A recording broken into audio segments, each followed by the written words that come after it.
Hello guys, আসসালামু আলাইকুম। এখানে আজকে 70-80 গ্রাম ওজনের একটা চিকেন ফ্রাই নিয়ে নিয়েছি, 5 পিসের মতো। নাগা চিকেন ফ্রাই খাবো আজকে। বউকে বললাম বানিয়ে দিতে, তো আগে চিকেনগুলো মাখিয়ে নিলাম। তারপরে এখানে নিয়েছি চাউলের গুঁড়া। চাউলের গুঁড়ার মধ্যে চিকেনগুলো এখন কোটিং করা হবে।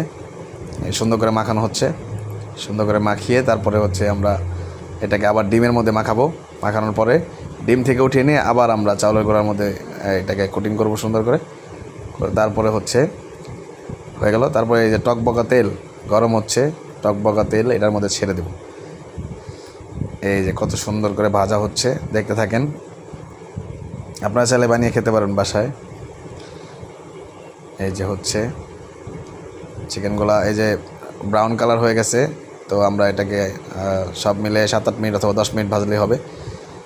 কাছাকাছি প্রায় হয়ে আসছে।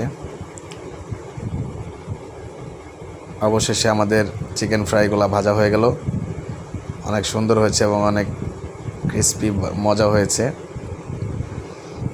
এখন চিকেনগুলো উঠিয়ে নিচ্ছি। যাদের বাসায় বউ আছে সবাইকে বলবেন বউকে বানিয়ে দিতে। বউর হাতের চিকেন ফ্রাই খুব টেস্ট, আলহামদুলিল্লাহ। চিকেনগুলো তেল থেকে উঠানো হচ্ছে, সুন্দর করে উঠিয়ে নিলাম। এবার আমরা ফ্রেঞ্চ ফ্রাই, আলু সুন্দর করে আলুগুলো চিকন চিকন করে কেটে লাল লাল ইটের গুঁড়া দিয়ে মাখিয়ে নিলাম। নিয়ে এবার এটাকে সুন্দর করে মাখানো হচ্ছে। মাখিয়ে তারপরে এটাকে আমরা তেলের মধ্যে ছেড়ে দেব। দেখেন আলুগুলা কীভাবে চিৎকার করতেছে। গরম তেলে ছেড়ে দেওয়া হয়েছে আলুগুলোকে। ফ্রেঞ্চ ফ্রাইটা হয়ে যাবে। এই যে প্রায় কাছাকাছি হয়ে গেছে।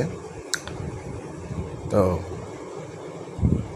যারা চিকেন ফ্রাই এবং ফ্রেঞ্চ ফ্রাই একসাথে খেতে চান খেতে পারবেন। অবশেষে চিকেন ফ্রাই এবং ফ্রেঞ্চ ফ্রাই রেডি, সাথে কোক রয়েছে। খুব টেস্টি এবং ইয়াম্মি হয়েছে। দেখেন চিকেনের ভিতরে কত সুন্দর হয়েছে। বাই দ্য ওয়ে, আমাদের বাসায় ময়দা নেই, তাই চাউলের গুঁড়া দিয়ে বানাইছি। আপনারা চাইলে ময়দাও ইউজ করতে পারেন। আর ভিডিওতে অনেক কিছু স্কিপ করেছি। ভিডিওটা ভালো লাগলে লাইক, কমেন্ট, শেয়ার করবেন, সাবস্ক্রাইব করবেন।